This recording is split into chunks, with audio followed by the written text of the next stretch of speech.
there, welcome to More Yoga. I thought I'd take this opportunity to offer a short video with some pointers on Chaturanga. It's a pose that's offered a lot in Vinyasa style classes. It's part of the sun salutations that are often offered. And so I wanted to offer some pointers that might help keep Chaturanga safe for you. So we can drop the knees and use props to play around with so that you understand some of the basic principles behind Chaturanga before you move into full Chaturanga. So I'm recommending that if you have 2 blocks, grab 2 blocks. If you're adding to your home prop collection, I like the firmer style blocks. And then a strap, and I like the D-ring blocks, or D-ring straps, because they slide a little bit easier. And so we'll play around with all these things when we go through our Chaturanga.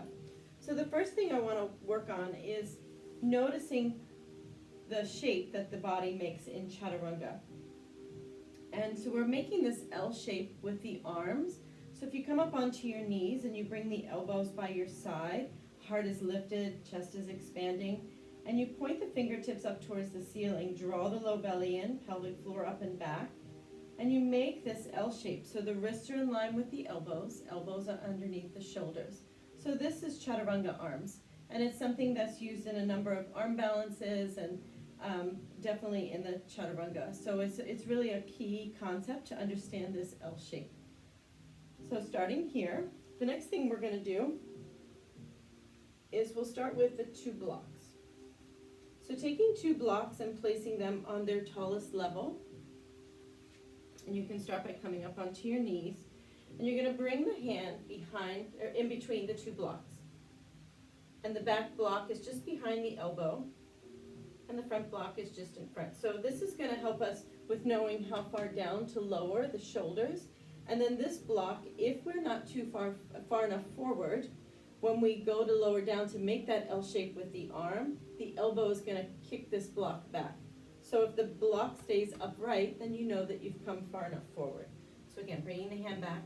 Pointer finger should be pointing straight ahead at what would be 12 o'clock on a clock. And again, these are things that, this is my understanding of my teachings, and I know everybody has different things to offer. So this is just my interpretation of my teachings. So pointer finger pointing straight ahead, pressing through the pads of the fingers. Pointer fingers actually drawing back a little bit as though there were a marble underneath that pointer finger that you're trying to roll back, pressing through the thumbs and the pads.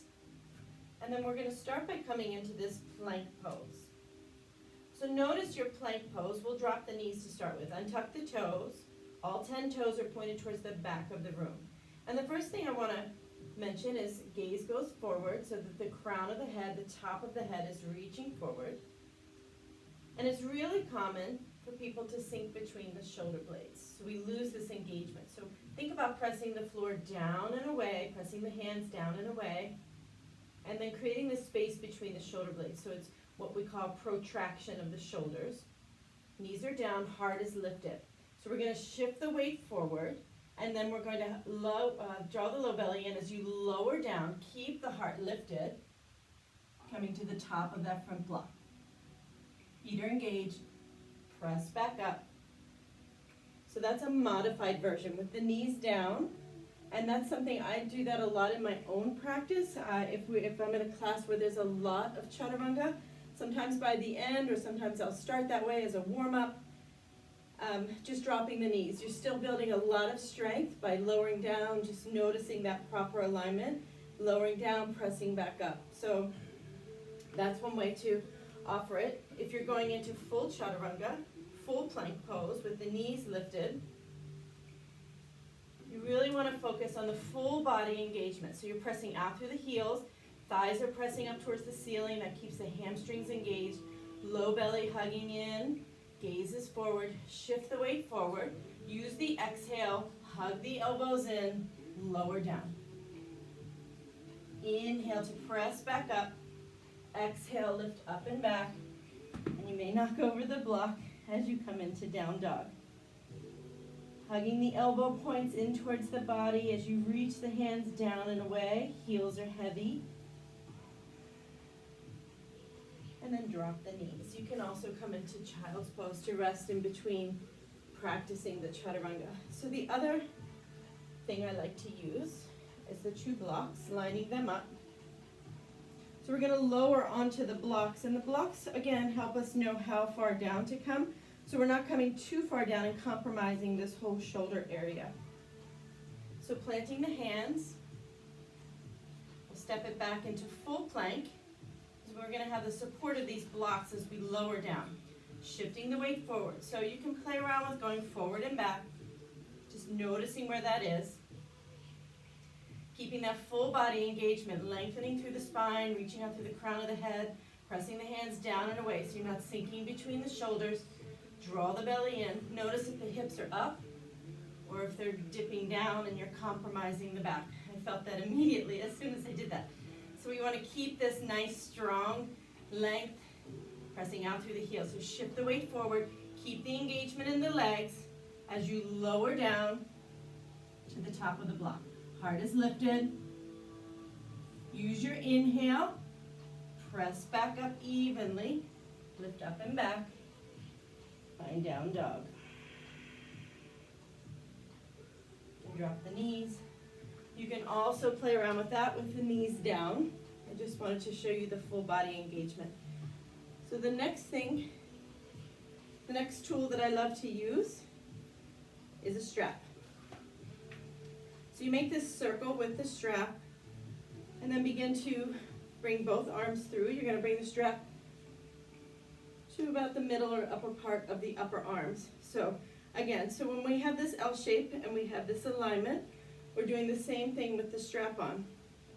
And as we lower down, the strap is going to hold us, to support us as we lower down to the top of the block. And you want to make sure that it's tight enough that it doesn't slide off. So the hands are wide as the shoulders. Keep that engagement in the body. Shift the weight forward. As you bend the elbows and hug them in, the strap is going to hold you as you lower down. Keep the engagement through the legs, pressing out through the heels. So this is a great prop to use to understand full engagement. And then inhale to press back up. Exhale, press the hands down and away, finding down dog.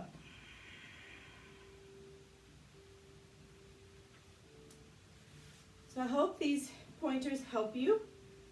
It's really great to start with a modified version of Chaturanga as you're building strength in the body. So playing around with full Chaturanga and not quite having the principles down of the alignment can cause injury. So you really want to start from the ground up, your foundation. Notice the knees down, hugging everything in, keeping that length in the spine, and then building up to lifting the knees. Also, if you're in a class where they're offering a good amount of sun salutations or vinyasas where they're moving through Chaturanga, just know you always have the option to drop the knees and modify. You're still building lots of strength with the knees down, and you're keeping your shoulders safe. So I hope that helps. Hope everyone is staying healthy. If anyone has any questions, just please private message me. Do more yoga. Thank you.